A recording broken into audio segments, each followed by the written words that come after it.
Et boum, salut, c'est Shodan. Moon Knight. Oui, Moon Knight, c'est une série Marvel où le héros est enveloppé de mythologie égyptienne. Pas du tout comme Thor et sa mythologie nordique, ou même, tiens, dans les comics, c'est Hercule. Hein, il fait team-up avec Deadpool à un moment même, bon bref, on s'en fout, qui lui est dans la mythologie grecque. Les Grecs.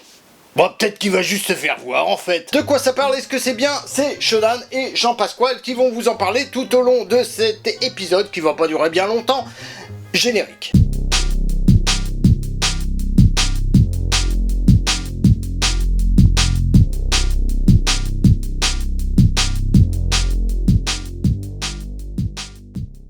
Moon Knight, c'est une série estampillée Disney+, qui a été créée par Jeremy Slater, celui-là même qui a fait le reboot des 4 Fantastiques. Le film de merde, bon, il y a quand même Michael B. Jordan, mais le film de merde quand même. Mais aussi Umbrella Academy. Bon, ok, je vais fermer ma gueule. Avec en rôle titre un Oscar Isaac éblouissant. Dans les rôles titres, hein, parce qu'il a 2 jeux différents en fonction de s'il incarne Mark Spector ou Steven Grant. Ça raconte l'histoire d'un homme qui souffre de troubles mentaux. Il fait pierre, feuille, schizo.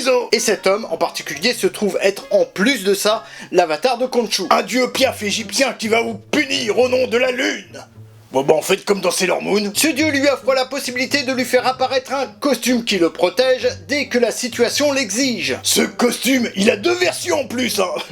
Vraiment s'il est Steven Grant ou Mark Spector, c'est un costume totalement différent et c'est une putain d'aubaine pour les cosplayers, d'accord? Moon Knight dans l'histoire doit affronter Arthur Harrow pour éviter que celui-ci ne réveille Amit, un dieu égyptien crocodile. Ah les les crocodiles, ils sont dans ton cul, ils sont partis, n'en parlons plus. J'aime beaucoup le traitement d'Arthur Harrow qui est lui calme et détendu, alors que lui le héros est totalement perturbé. J'aime beaucoup ce confrontement d'univers, tu vois ce que je veux dire? En même temps Arthur Harrow il est incarné par Ethan Hawke, hein, le mec gros blanc, bienvenue à Gattaca, et plein d'autres, hein. Voilà. Oui bon c'est sûr, c'est pas un peintre. Côté casting on peut notamment noter la dernière apparition du regretté Gaspard Ulliel, qui est décédé, lui, juste un peu avant la diffusion. Bon, ok, là, déjà, je ne ferai pas de vanne dessus. Déjà, parce que c'est trop tôt, et en plus, moi, je fais pas de ski, donc... Bon, sinon, ça donne quoi, la série? Hein, on va reparler de la série. C'est mieux. Bah, déjà, avec Moon Knight, on est bien loin des standards habituels des héros. Bon, mis à part Deadpool, mais c'est à part, il n'est pas encore intégré dans le MCU, lui. Ouais, en même temps, ils ont pas l'habitude de traiter les maladies mentales, hein, je dirais. À moins que Marvel ait enfin les couilles d'adapter Sentry sur le grand écran. Alors ça par contre ça serait beaucoup trop cheaté pour être intégré maintenant au MCU. Hein, pour ceux qui connaissent pas vite fait, Sentry c'est un héros donc, mais qui est aussi un méchant à part entière. Hein. Le seul qui peut lutter contre Sentry, bah, c'est Sentry lui-même. En gros, si tu veux un ordre d'idée, dans l'écurie adverse, il y a Superman, il le poutre. Hein, et il est 1000 fois plus puissant. Superman, c'est la puissance du soleil. Sentry, la puissance de 1000 soleils. Voilà. Pour te donner un ordre d'idée. En 1v1, octogone, il lui met un petit suppôt et au dodo. Hein. Côté réalisation, on est sur du très très bon. Vraiment, il y a des bonnes idées mises en place. Hein, notamment dans le découpage entre justement Steven Grant et Mark Spector. Ça donne un truc vraiment cool. En plus là d'avoir des décors très jolis qui viennent du musée des Beaux-Arts de Budapest. On dit Budapest ou Budapest? Natasha Romanoff elle dit Budapest.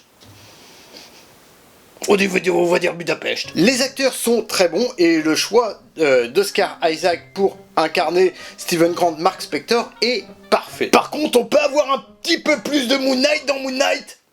Hein, en effet, juste 6 épisodes, ça peut paraître très court.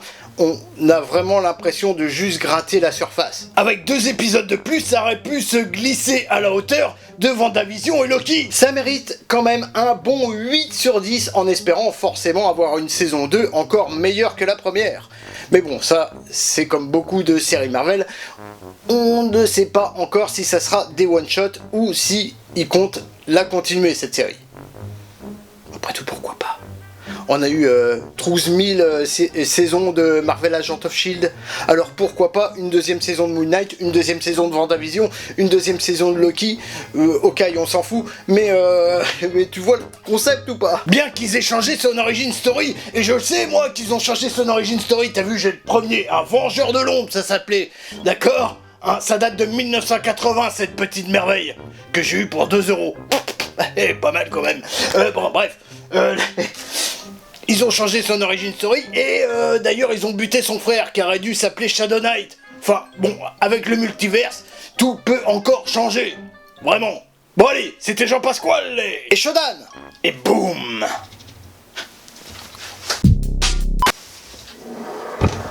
Oh mais non, mais juste au moment où je vais me mettre à tourner, espèce d'enculé quoi. Ce dieu lui offre la possibilité...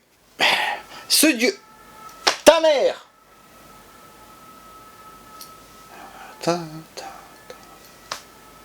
Arrêtez de mourir les gens. Un dieu piaf égyptien qui va vous... Eh merde. Ça va être chiant. À chaque fois que je veux tourner. À chaque fois. C'est bon ? Fais une pause, tu vas t'essouffler. Fous-toi ta perceuse dans le cul, fous-toi ta perceuse. Fous-toi ta perceuse dans le cul, fous-toi ta perceuse. Fous-toi ta perceuse dans le cul, fous-toi ta perceuse. Je crève de chaud là-dessous. Ah, c'est bon, c'est fini ?